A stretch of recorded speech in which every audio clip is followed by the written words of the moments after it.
উনি আমার বিয়ে ঠিক করছে। ছেলে ইটালিতে থাকে, অনেক টাকা পয়সা। বাবা এই করে ইটালি চলে যাবে, হানিমুন করবে ভ্যানিসে, মন চালুক গ্রিসে গেলা, প্রাগ গেলা, ফ্রান্স গেলা। সাহা, তুমি তোমার বাসায় বলো আমার কথা প্লিজ। আর দেখেছেন আমি তোমার সঙ্গে পরে কথা বলছি। আমি একজনকে পছন্দ করি, যদি আমার বিয়ে করতে হয় আমি তাকেই বিয়ে করব, অন্য কোথাও বিয়ে করব না। আমার একটা মেয়েকে পছন্দ আব্বা।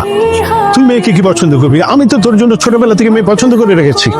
আমি যে আমার বন্ধুর সাথে কমিটমেন্ট দিয়ে রেখেছি, তার কি হবে? বন্ধুকে একটু বুঝায় বলেন যে ছেলে মেয়ে দুজন দুজনকে পছন্দ করছে, ওরা যেহেতু সারা জীবন একসাথে থাকবে, আমরা বড়রা কি বলবো।